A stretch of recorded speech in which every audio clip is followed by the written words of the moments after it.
Bon, bien-aimés saints, que Dieu vous bénisse, que l'Éternel Dieu de toute gloire vous garde et qu'il vous protège.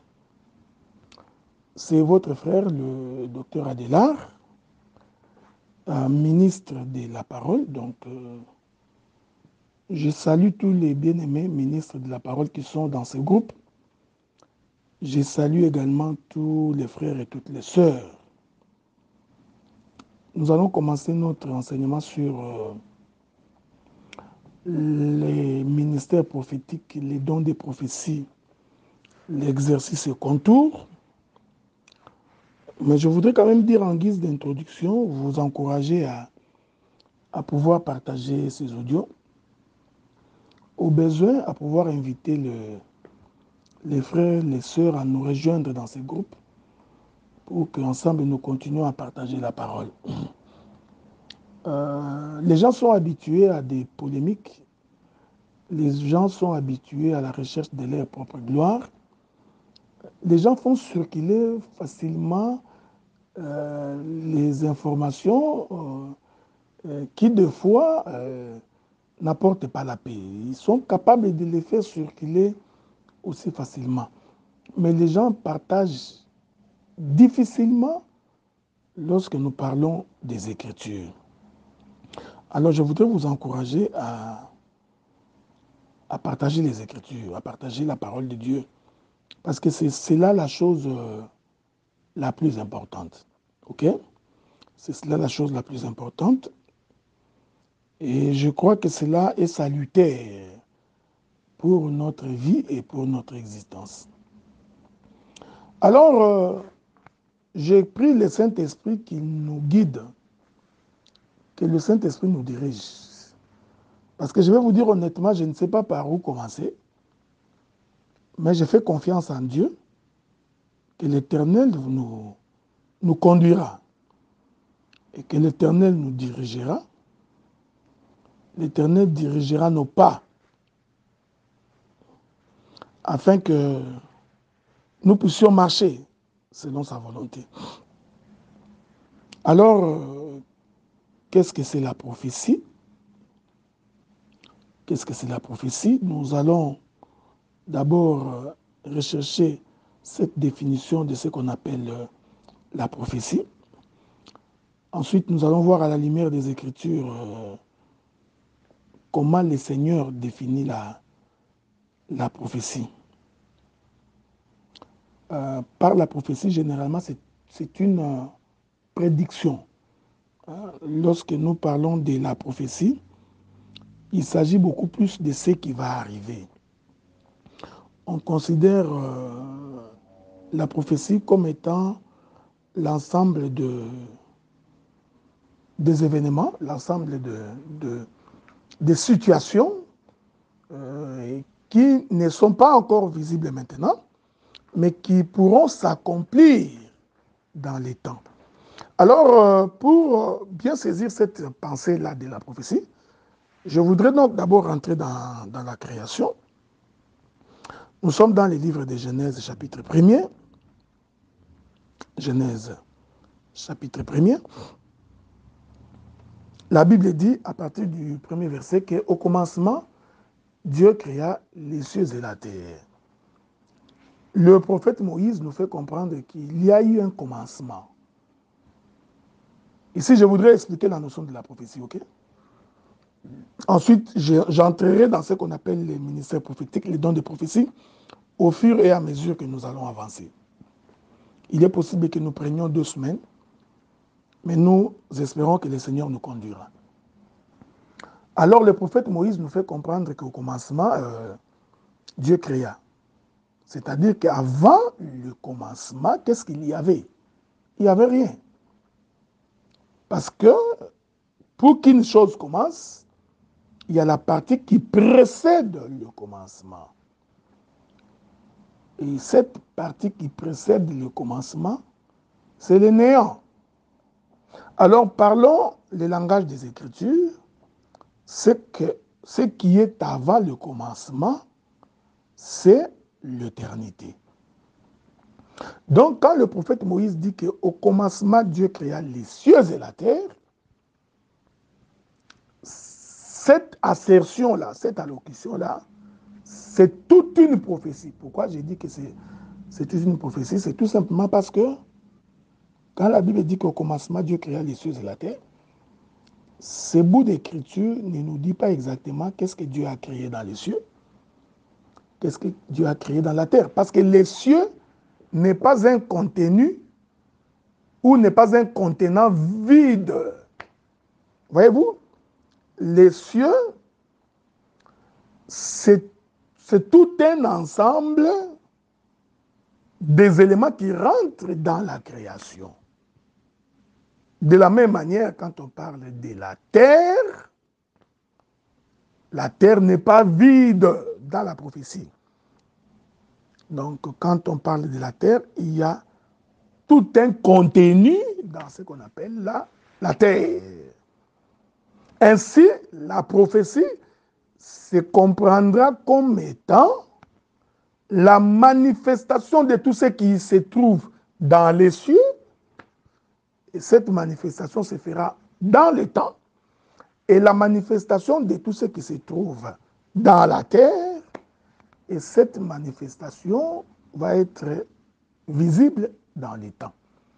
Mais le fait que Dieu a dit qu'il a créé les cieux et la terre, ceci est une prédiction, c'est une prophétie. Et c'est la prophétie de Dieu. Résumons-nous, pour une bonne et meilleure compréhension, par la prophétie, nous comprenons ce que Dieu va faire. Dieu annonce ce qu'il va accomplir. Et Dieu l'accomplit par les cieux et la terre. C'est ça toute la création. OK? Toute la création est représentée par les cieux et la terre. Mais qu'est-ce qu'il y avait avant le commencement? C'était un néant. En d'autres termes, c'était l'éternité. La chose qui caractérise l'éternité, c'est l'absence du temps. Donc, l'éternité ne comprend pas la notion de temps. Voilà pourquoi l'on ne peut pas parler de la prophétie dans l'éternité, parce qu'une prophétie est prophétie seulement dans l'accomplissement du temps. S'il n'y a donc pas de temps, la prophétie ne peut pas s'accomplir.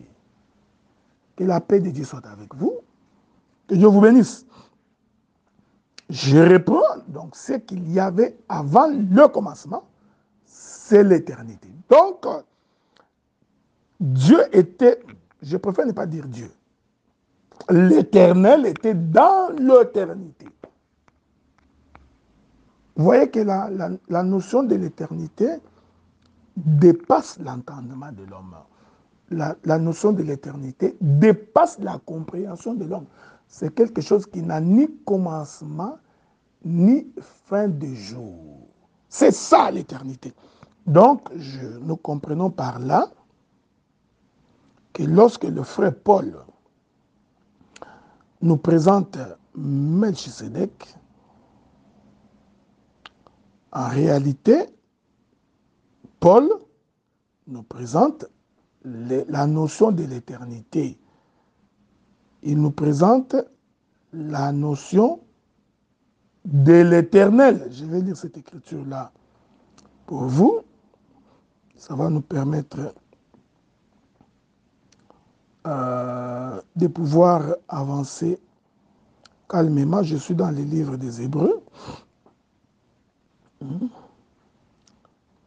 Livre des Hébreux, hein? Hébreux chapitre combien? Souffrez que je trouve cette écriture-là. Nous sommes dans les livres des Hébreux. Le chapitre 7, je crois.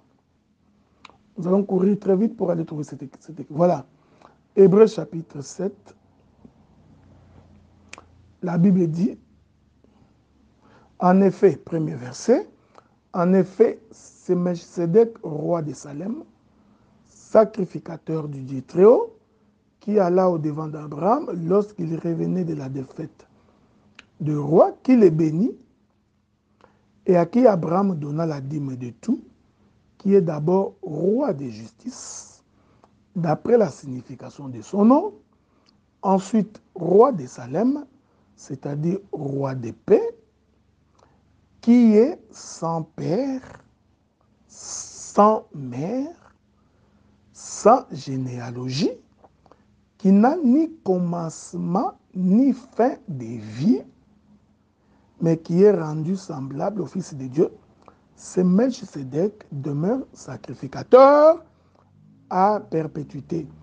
Il est sans père, sans mère, c'est-à-dire il n'a pas de commencement. Il n'a pas de naissance. OK? Il n'a ni commencement de jour, ni fin de vie. C'est-à-dire, pour qu'il y ait la fin de la vie, il faut qu'il y ait un commencement de la vie. Voyez-vous? Nous sommes en train d'expliquer la prophétie. Que Dieu vous bénisse, je vous reviens. Que la paix de Dieu soit avec vous, qu'il vous garde et qu'il vous protège. Donc, nous sommes toujours en train d'expliquer la notion de la prophétie. Soyez en paix. Si tu ne trouves pas ta réponse aujourd'hui, rassure-toi que pendant la marche, tu trouveras la réponse.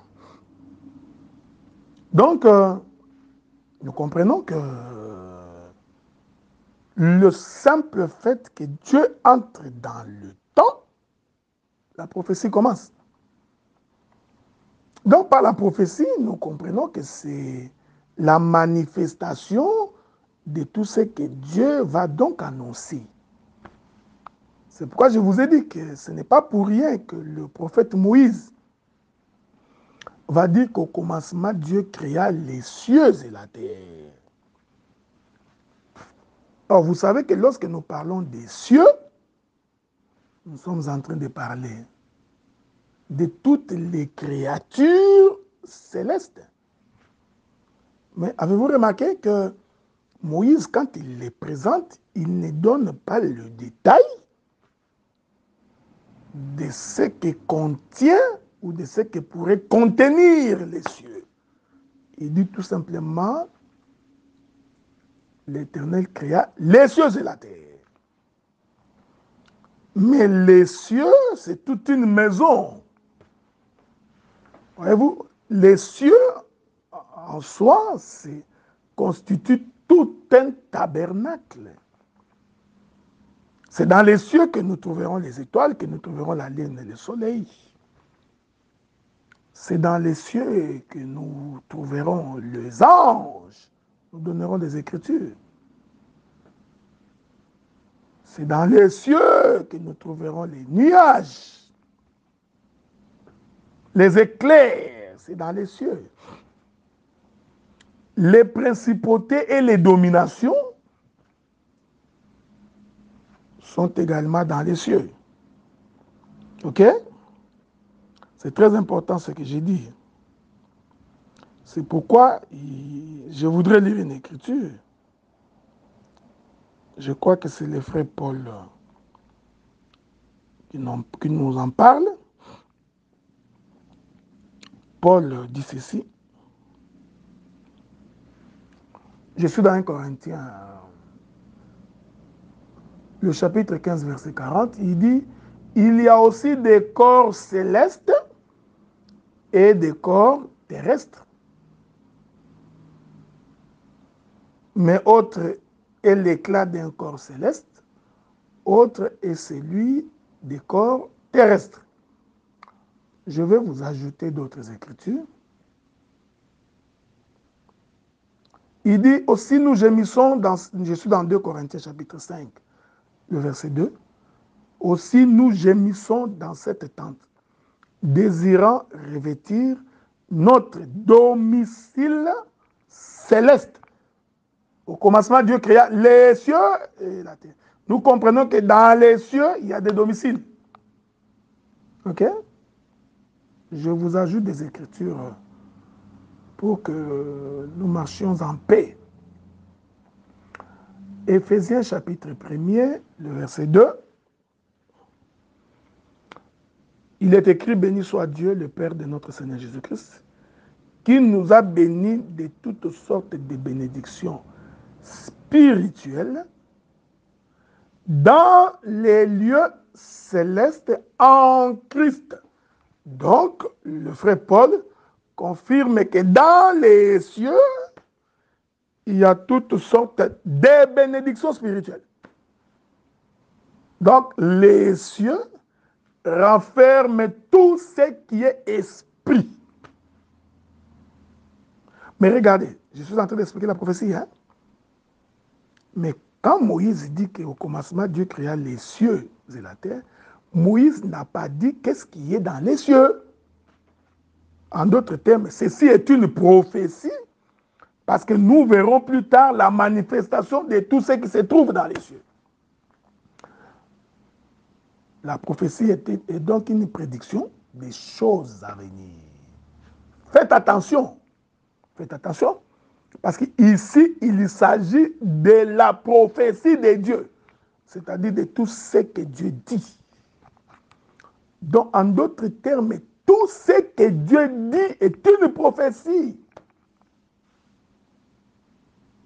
Je répète. Tout ce que Dieu dit est une prophétie. Et ce que Dieu dit est céleste. C'est très important. Probablement, pendant notre marche, nous expliquerons la raison des cieux et la raison de la terre. Okay?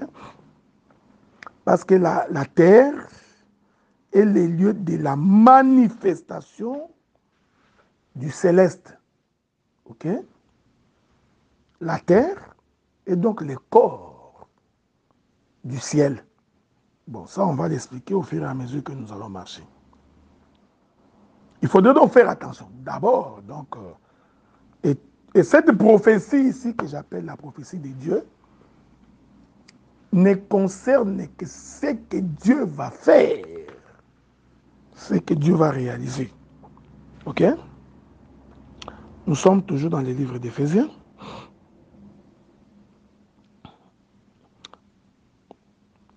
Éphésiens chapitre 1er, verset 20.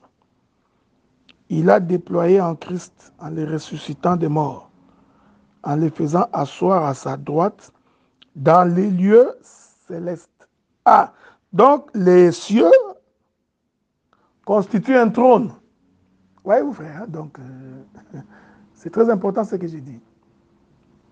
Nous comprenons que les trônes se trouvent au ciel, dans les cieux.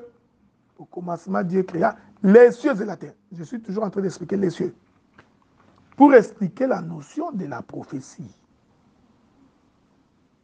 Voyez-vous, frère? Donc, les trônes, là où Christ est assis à la droite des dieux, cet endroit-là se trouve dans les cieux. C'est très important. C'est pourquoi il poursuit dans les versets 6. Il nous a ressuscités ensemble et nous a fait asseoir ensemble dans les lieux célestes en Jésus-Christ.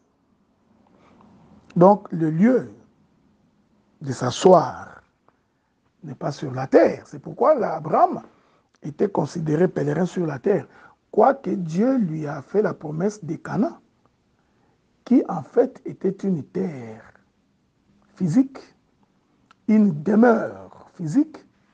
Cependant, selon Dieu, la demeure d'Abraham, la promesse qu'il a faite à Abraham ne consistait pas à une demeure terrestre. Ok? Regardez, maintenant je voudrais encore ajouter notre écriture. Toujours dans Éphésiens chapitre 3 maintenant.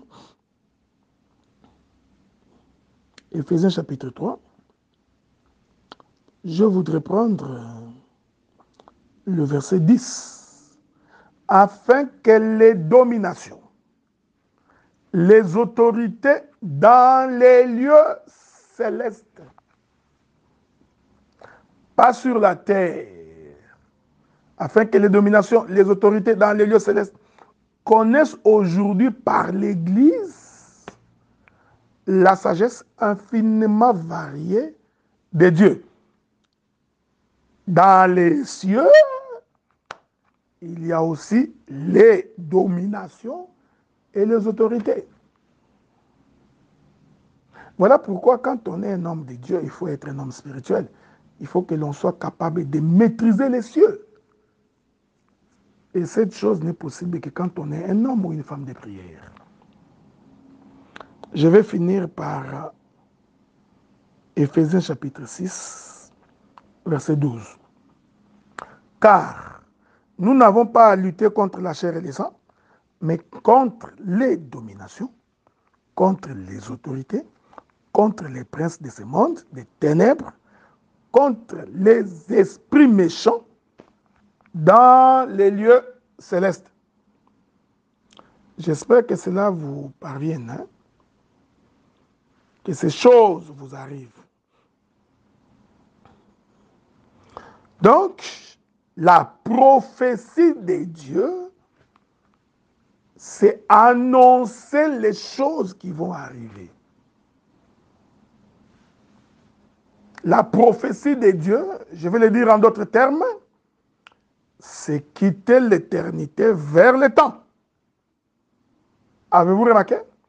Parce que les choses ne peuvent s'accomplir que dans le temps. Donc, par la prophétie, nous comprenons l'accomplissement de ce que Dieu veut dans le temps. Que Dieu vous bénisse. Bon, que la paix de Dieu soit avec vous. Sa miséricorde et sa compassion. Nous sommes toujours en train d'expliquer la notion de la prophétie d'abord. Hein? Donc, nous prendrons plusieurs séquences au fur et à mesure que nous allons avancer. Donc,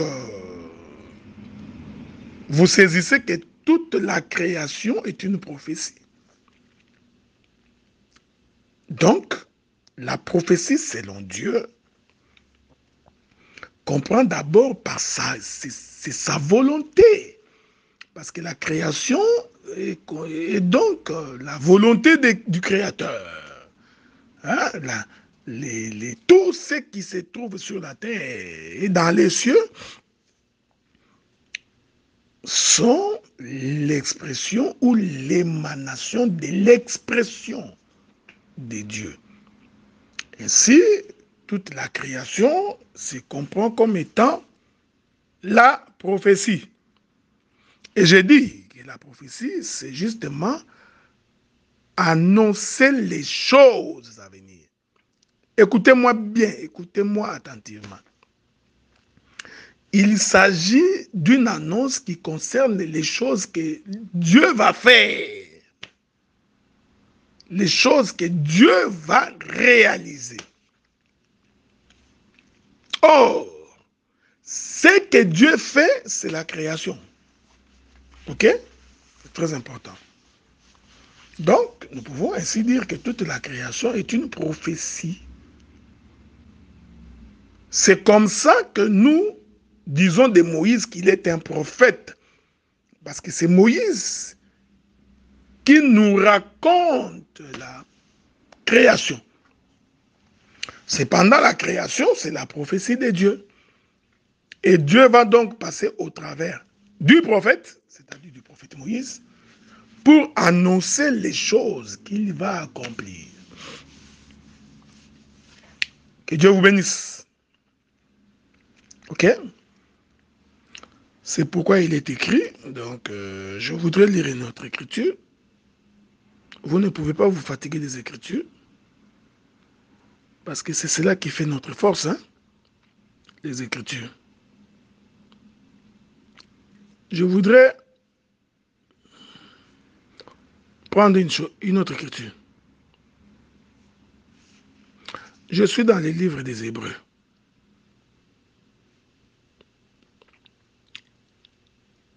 La Bible dit, je prends Hébreux chapitre 8, le verset 5. Il est écrit, lesquels célèbrent un culte, image et ombre des choses célestes. Je vais répéter ça. Lesquels célèbrent un culte, image et ombre des choses célestes, selon que Moïse en fit divinement averti, lorsqu'il allait construire le tabernacle, et soin lui fit-il dit de tout faire d'après le modèle qui t'a été montré sur la montagne. Je répète ça. Lequel célèbre un culte, image et ombre des choses célestes. Où est-ce que Moïse a vu ces choses célestes? L'Écriture dit sur la montagne. Donc, nous confirmons que la montagne, c'est les cieux. Et les... Donc, je disais que Moïse a vu ces choses sur la montagne.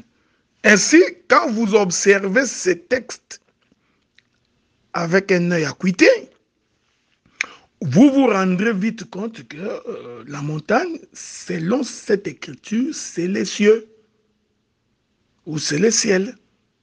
Donc, la montagne, c'est le ciel. Est-ce que vous me saisissez? Donc, ce sont des prophéties. Hein? Donc, c'est-à-dire que, écoutez, la prophétie ne peut se comprendre que lorsqu'il prend forme. C'est-à-dire, lorsqu'il existe vraiment. La prophétie reste une chose immatérielle tant qu'elle n'a pas pris corps. Que Dieu vous bénisse. Donc, c'est pourquoi nous parlons de la prédiction des choses à venir. Voyez-vous, c'est pourquoi l'Écriture dit du premier Adam, lequel était une figure de celui qui devait venir. Donc, nous comprenons que cet Adam était une prophétie. Et la prophétie doit se matérialiser. Elle doit donc prendre corps. Est-ce que vous me saisissez? Donc, le frère Paul nous fait comprendre que la montagne constitue le ciel. Jusqu'à ce que nous verrons physiquement une montagne, nous comprendrons que cette prophétie de la montagne comme ciel est en train de s'accomplir. C'est pourquoi nous disons que la prophétie n'est pas exclusivement ainsi parle l'Éternel. Non. Nous croyons que ainsi parle l'Éternel, c'est aussi une prophétie. Mais avant que nous n'arrivions dans le langage de ainsi parle l'Éternel, il faut considérer que la création déjà elle-même est une prophétie. Et à l'intérieur de cette création, maintenant, il y a des chambres et des chambrettes. Il y a des couloirs. Il y a des coins et des recoins dans l'ensemble de ce qu'on appelle la prophétie. C'est pourquoi le frère Pierre dit ceci. Je voudrais aller consulter le frère Pierre. Pierre dit ceci. Souffrez avec moi que nous lisions cette écriture. Il est écrit dans les livres de 1 Pierre. Non, 2 Pierre. Chapitre 1er. 2 Pierre, chapitre 1er. Le verset 18. Nous avons entendu cette voix venant du ciel, lorsque nous étions avec lui sur la sainte montagne. Que Dieu vous bénisse. Je reviendrai plus tard pour expliquer que la prophétie, c'est aussi une voix. Parce que la prophétie ne peut se comprendre que lorsqu'elle va porter un corps. Mais quand elle est une voix, on ne peut pas bien saisir la portée de la chose. C'est pourquoi j'ai toujours dit que les gens qui, de foi, parlent du livre d'Apocalypse, il faut qu'ils fassent très attention parce qu'il ne s'agit que de la prophétie. Vous n'avez aucune idée de quelle manière cette prophétie s'accomplira. Aucun d'entre nous, aucun prophète aujourd'hui n'a l'idée exacte de ce que sera la guerre de Gog et de Magog, l'Armageddon. Vous n'avez aucune idée. Mais vous faites des prédictions. C'est seulement les gens qui vivront véritablement cette guerre qui vont témoigner. Voici Gog et Magog et voici Armageddon. C'est pourquoi des fois les gens font des débats, des partages inutiles. Parce que quand il est question d'une prophétie, il faut faire très attention. Ok? Alors, le frère Pierre dit, nous avons entendu cette voix venant du ciel lorsque nous étions avec lui sur la sainte montagne. Écoutez maintenant ce que Pierre dit. Et nous tenons pour autant plus certaine à la parole prophétique. Là, il est toujours en train d'expliquer ce qui s'est passé ces jours-là sur la montagne. À la parole prophétique à laquelle vous faites bien de prêter attention, comme à une lampe qui brille dans un lieu obscur, jusqu'à ce que les jours viennent apparaître et que l'étoile du matin s'élève dans vos cœurs. Sachant tout d'abord vous-même qu'aucune prophétie de l'Écriture ne peut être un objet d'une interprétation particulière. Aucune prophétie de l'Écriture. Ici, l'Écriture veut tout simplement dire tout ce que Dieu a dit. C'est très important. L'Écriture ici ne voudrait pas dire le papier de ta Bible. Non. Non. Parce que les papiers de ta Bible, tu peux déchirer ces papiers-là. Cela ne peut pas anéantir l'Écriture. C'est pourquoi le frère Pierre nous demande de faire attention à la parole prophétique. Il s'agit de quelle parole? Il explique lui-même de cette voix que nous avions entendue quand nous étions avec lui sur la sainte montagne. Faites attention, parce que lorsqu'ils étaient montés sur la montagne n'était pas sainte. Il est merveilleux. Non. Cette montagne n'était pas sainte, c'était une montagne ordinaire. Jésus les amena sur une haute montagne et là-bas, Jésus se transfigura. Cette montagne était physique, elle n'était pas sainte. Donc, quand le frère Pierre parle de la sainte montagne, il faut faire très très attention. Pourquoi parle-t-il d'une sainte montagne? C'est en fonction de cette voix qui s'est fait entendre.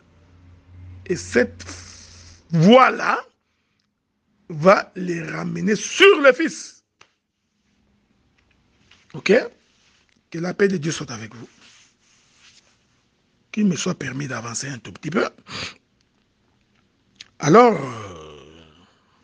le frère Paul poursuit dans le verset 20, sachant tout d'abord vous-même qu'aucune prophétie ne peut faire l'objet d'une interprétation particulière.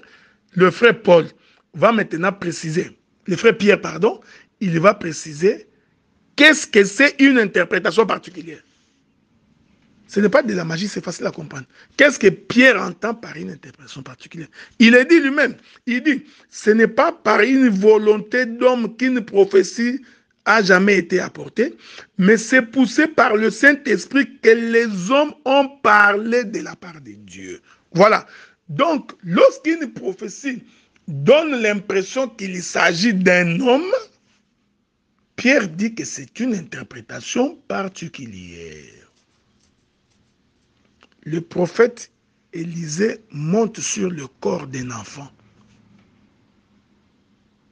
il embrasse par la bouche pour que l'enfant se réveille, c'est une prophétie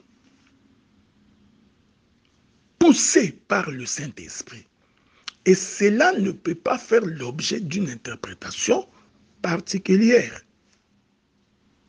Quelqu'un ne peut pas aller embrasser un homme ou embrasser un enfant ou embrasser un bébé et nous dire que le prophète Élisée l'avait fait. Voilà pourquoi le frère Pierre explique que ce n'est pas poussé par des hommes. Salomon couche avec plusieurs femmes. C'est poussé par le Saint-Esprit. C'est une prophétie. Cette prophétie ne peut pas faire l'objet d'une interprétation particulière. Un homme ne peut pas prendre plusieurs femmes et se référer à Salomon. Nous allons y revenir au fur et à mesure que nous allons avancer. Parce que la Bible dit que ce qui est arrivé à Israël va nous servir d'exemple. Il s'agit de quoi? Qu'est-ce qui était arrivé à Israël? Que Dieu dit cela doit nous servir d'exemple. Est-ce que tout ce qui est arrivé avec Israël est un exemple pour nous? Nous disons non. Ça, c'est prendre un texte, le mettre hors contexte pour qu'il devienne un prétexte. Que la paix de Dieu soit avec vous. Je suis toujours en train de continuer ma petite marche de sanctification afin que nous arrivions tous à Canaan calmement. Apocalypse chapitre 22, verset 7. Et voici, je viens bientôt. Heureux celui qui garde les paroles de la prophétie de ces livres. Ok? Donc, nous comprenons que la prophétie, c'est tout un livre. Souffrez que j'ajoute une autre écriture. Hein? Souffrez avec moi que je puisse ajouter une autre écriture. La Bible dit ceci.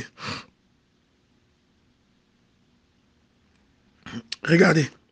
Parce que la prophétie, c'est un langage caché. Ok? Donc, c'est quelque chose qu'il faut arriver à déceler. C'est pourquoi quand on n'a pas l'esprit de discernement, on aura des difficultés pour comprendre le langage de Dieu. Je suis dans les livres de Ésaïe chapitre 29. Il est écrit, toute la révélation est pour vous comme les mots d'un livre cacheté. C'est ça la prophétie. Les mots d'un livre cacheté. À qui l'on donne, à un homme qui sait lire en disant, lis donc cela, et qui répond, je ne le puis car il est cacheté, parce qu'il est scellé. Voyez-vous? Donc, la prophétie, c'est comme je vous avais dit, c'est quand Dieu parle, quand Dieu annonce des choses qui vont arriver, mais ces choses ne sont pas encore palpables, ne sont pas encore compréhensibles. Voyez-vous? Et la compréhension de ces choses n'est possible que dans le temps. Nous expliquerons probablement demain que lorsque nous parlons des temps, véritablement des temps, nous sommes en train de parler de la terre. C'est très important. Parce que les cieux ne sont que l'endroit où Dieu va poser les luminaires pour servir des signes pour marquer les temps. Des signes pour marquer les temps. Mais le temps, lui, il est important pour la terre. Ça, on va en arriver. Donc, par la prophétie, d'abord comprenez comme ça, toute la Bible est une prophétie. Toute la Bible. Pourquoi elle est une prophétie? Parce qu'elle annonce les choses que Dieu va accomplir. Voilà pourquoi nous pourrons dire dans un autre langage, tous les prédicateurs sont des prophètes. Parce qu'ils annoncent les choses du royaume. Est-ce que vous voyez ça, frère? J'ai dit dans une certaine mesure. Voilà pourquoi dans l'ancienne alliance, tous ceux qui ont annoncé d'une manière ou d'une autre les mystères du royaume des cieux étaient considérés comme étant des prophètes. Donc, le prophète, ce n'est pas seulement celui qui dit « Ainsi parle l'Éternel ». Non. Je vais prendre un exemple. Quand vous prenez Jérémie, Jérémie vous dit « Ainsi parle l'Éternel ». Là, c'est clair. Donc, Jérémie prophétise. Mais la prophétie n'est pas seulement le parler. La prophétie, c'est aussi les actes posés. Ok? Vous avez des gens comme des Daniel, qui sont aussi des prophètes de par les actes posés. Jonas, prophète de par les actes posés. Voyez-vous? Samson, quand bien même que l'Écriture dit qu'il était juge en Israël, mais Samson était aussi un prophète de par les actes posés. Pourquoi je l'ai dit? Bon, je vais le confirmer. Que vous le vouliez ou pas, je vais le confirmer. Parce que la prophétie, c'est aussi l'acte posé. Je rentre dans les livres de Genèse. Rentrons dans les livres de Genèse pour faire asseoir cette pensée du prophète. Ok? C'est très important. Je suis dans Genèse chapitre 2. Regardez. Je reviendrai ici longtemps. Hein? Genèse chapitre 2.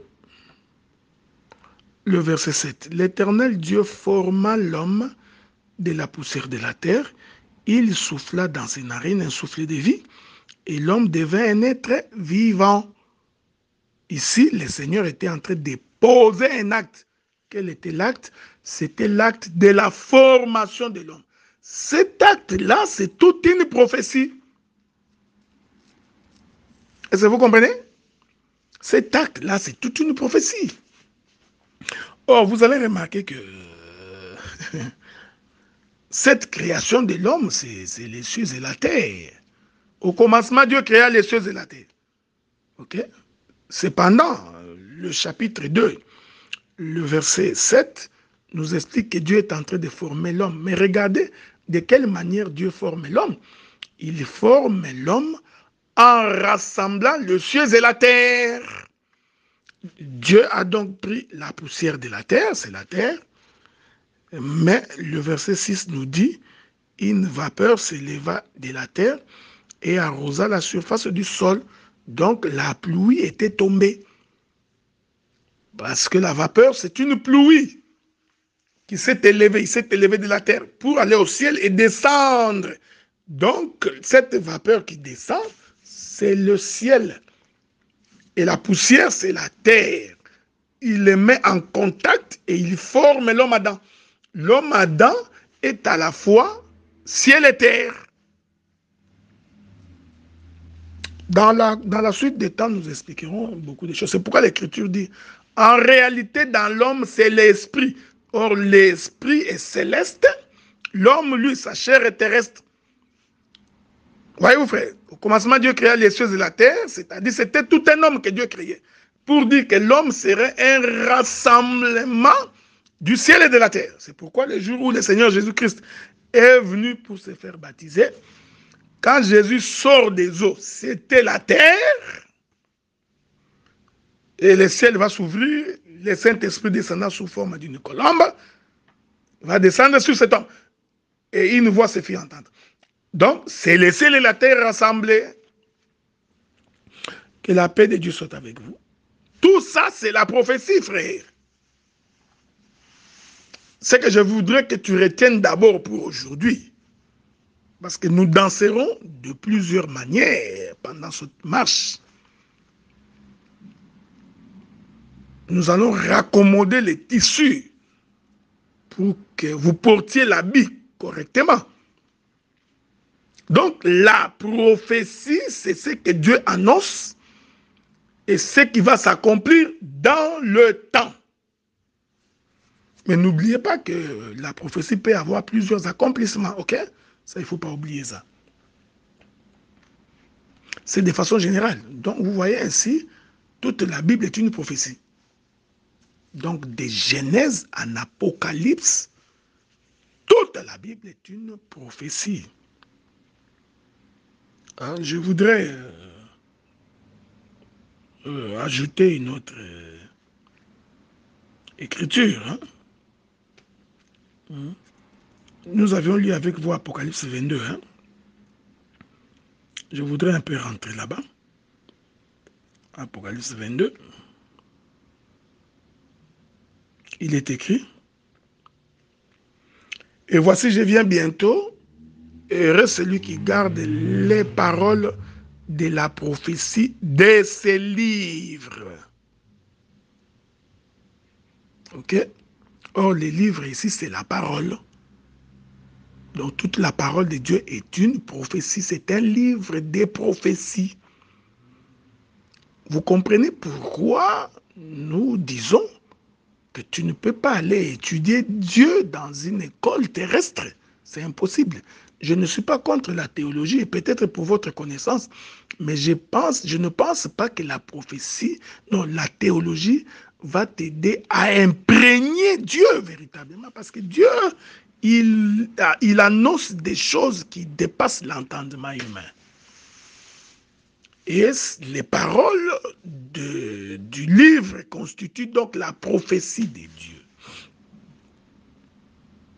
Oh, quand Dieu prophétise le ciel et la terre. Donc, il faut relier ces deux choses. Que Dieu vous bénisse. Essayons, shalom bien-aimés, nous allons finir pour aujourd'hui. Essayons de bien saisir cette pensée. C'est très important. Donc, le véritable prophète, c'est Dieu. Donc, lorsque nous parlons de la création du premier jour, du deuxième jour, du sixième jour, jusqu'au septième jour, tout ça là, c'est Dieu. Ok? Suivez-moi bien, suivez-moi bien, suivez-moi bien. Le premier jour de la création, c'est Dieu qui est en train de marcher. Le deuxième jour, je précise, écoutez ce que la Bible dit. Hein? Dieu appela la lumière jour, il y eut un soir et il y eut un matin, c'est fit le premier jour. Dieu appela la lumière jour. Donc la lumière, c'est un jour. Un jour est une lumière. Or, la lumière, c'est ce qui est clair, c'est ce qui conduit. C'est-à-dire que nous avons une lumière le premier jour, une lumière le deuxième jour jusqu'au sixième jour. Mais en réalité, c'est toujours la même lumière qui fait sa marche du premier au sixième jour. Mais comme le septième jour aussi est un jour, donc, nous comprenons que la lumière a marché du premier jour jusqu'au septième jour. Que la paix de Dieu soit avec vous. Suivez-moi bien. Regardez maintenant, Apocalypse chapitre 22, verset 6. Il me dit, ces paroles sont certaines et véritables. Et le Seigneur, les dieux des esprits des prophètes, les dieux des esprits des prophètes, a envoyé son ange. L'ange est unique. Mais les prophètes sont au pluriel. Est-ce que vous me suivez? Son ange, un ange unique. Pour montrer à ses serviteurs les choses qui doivent arriver bientôt. C'est comme ça qu'il va dire.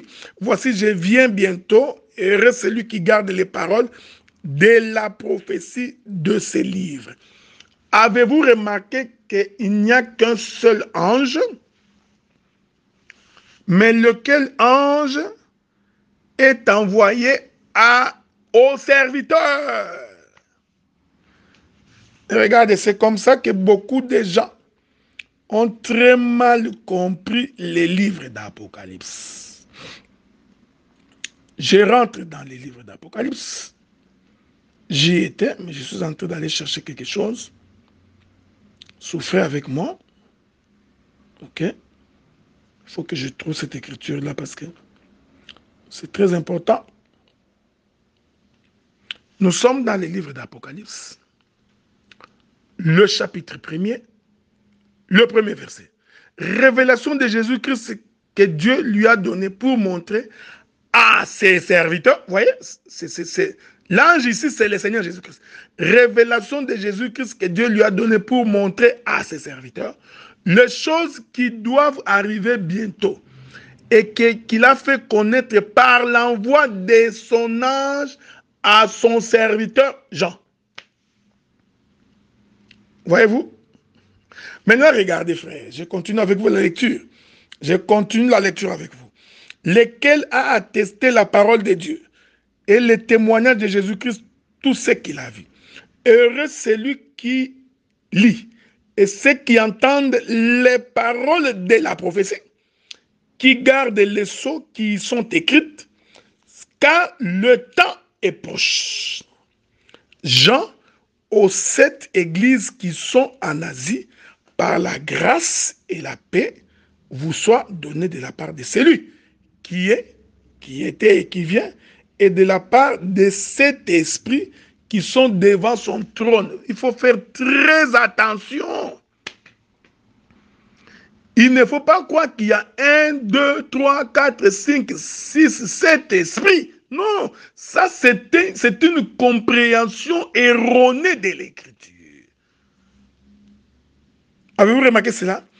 Parce que le premier verset démontre que le seul qui annonce les choses cachées, c'est le Seigneur Jésus-Christ. C'est lui l'ange de toutes les églises. Je vais revenir tout ça. Donc, regardez. La Bible, elle est parfaite. Hein? La Bible, elle est parfaite. Elle dit des choses qui sont claires. Souffrez avec moi. Donc, j'avais reçu un appel. Je continue. Il est merveilleux. Je prends Apocalypse chapitre 1er, le verset 11. Non, verset 10.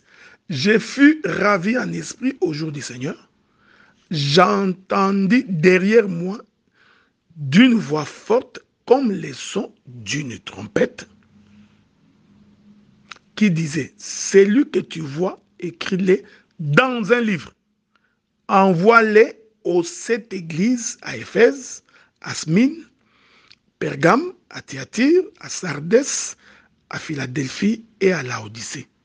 Je me retournai pour connaître quelle était la voix qui me parlait. Après m'être retourné, j'ai vu 7 chandeliers d'or. Mais il s'est retourné pour écouter la voix. Une seule voix qui parlait. Mais lorsqu'il se retourne, il voit 7 chandeliers. Il faut faire attention. C'est comme ça que les branhamistes ont très mal interprété l'écriture. Ils ont pensé que 7 chandeliers voudrait dire 7 individus. Que 7 anges voudrait dire 7 anges, 7 personnes. Non, c'est pourquoi il faut comprendre d'abord la création. Comprendre la marche de Dieu dans la création. Que la paix de Dieu soit avec vous. Est-ce que vous remarquez? Donc, quand l'écriture dit à l'ange de Laodicée, par exemple, à l'ange de Pergame, à l'ange de Thyatire, il faut faire attention. L'ange ici, je vous ai dit l'écriture, en réalité, ce sont les serviteurs dans cette église-là. Ce n'est pas un serviteur, j'ai dit les serviteurs. Pourquoi j'ai dit les serviteurs? Parce que Éphésiens chapitre 4 atteste que Dieu a établi dans l'église les ministères. Pas un seul ministère, les. Donc, l'ange ici, c'est le ministère. Ce n'est pas un individu. Quand vous présentez comme ça, c'est comme ça que vous tombez dans le branhamisme, qui commence à nous expliquer que l'ange la première église, c'était Paul, ensuite c'était ceci, ensuite c'était Hyménée. Il cite des noms, il les identifie à des individus. C'est une mauvaise compréhension de l'écriture. Je voudrais dire, par la prophétie, Dieu annonce des choses qui arrivent. Vous voyez, frère, donc, il prédit l'avenir. Mais retenez pour aujourd'hui que les choses que Dieu annonce les concernent lui personnellement. Ce sont des choses qui ne vous concernent pas. Dieu, quand il est en train de prédire, quand il prophétise sur des choses qui concernent son royaume, qui les concernent lui, Dieu en personne. Ces choses ne vous concernent pas.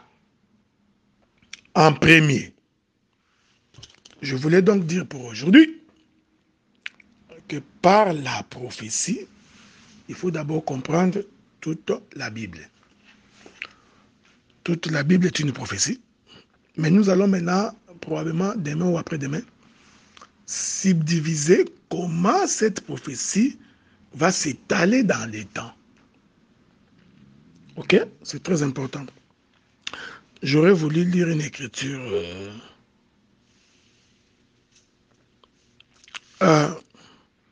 Lire une écriture pour finir. Là où j'étais avec vous. Apocalypse chapitre 1er, verset 13. Écoutez. Verset 12. Je me retournais pour connaître quelle était la voix qui me parlait. Et après m'être retourné, j'ai vu cette chandelier d'or. Regardez maintenant. Au milieu de cette chandelier, quelqu'un, un seul homme. Vous avez vu, frère? Au milieu de cette chandelier, un seul homme qui ressemblait à un fils d'homme, vêtu d'une robe longue et à une ceinture d'or sur la poitrine. Vous pouvez continuer la lecture si vous voulez. Vous allez vous voir que la personne dont on décrit, c'est le Seigneur Jésus-Christ. Par la prophétie d'abord. Il faut comprendre que toute la Bible est une prophétie. De Genèse en Apocalypse, tout ça constitue la prophétie. La prophétie n'est pas seulement le parler. Comme Jérémie ou Habakkuk, Sophonie, ainsi parle l'Éternel, Dieu des armées, Ésaïe qui sort, qui dit ainsi parle l'Éternel, c'est une prophétie, mais elle n'est pas exclusive, cette manière d'agir. La prophétie se comprend aussi par les actes posés par des individus. C'est pourquoi je reviendrai. Parce que la prophétie, c'est dire des choses qui vont arriver. Je reviendrai pour démontrer qu'Adam, la vie d'Adam était une prophétie, la vie d'Abel était une prophétie, d'Abraham était une prophétie, donc d'Isaac, de Jacob, tous ces mondes-là, de Judas, de Ruben, tout ça, ce sont des prophéties. Mais toutes ces prophéties concernent Dieu. C'est là où nous viendrons quand nous allons établir la différence avec les dons des prophéties. Et ensuite, nous verrons de quelle manière les dons des prophéties s'exercent. Parce que même les ministères prophétiques a sa manière de s'exercer. Que la paix de Dieu soit avec vous, qu'il vous garde. Nous continuerons demain. Merci.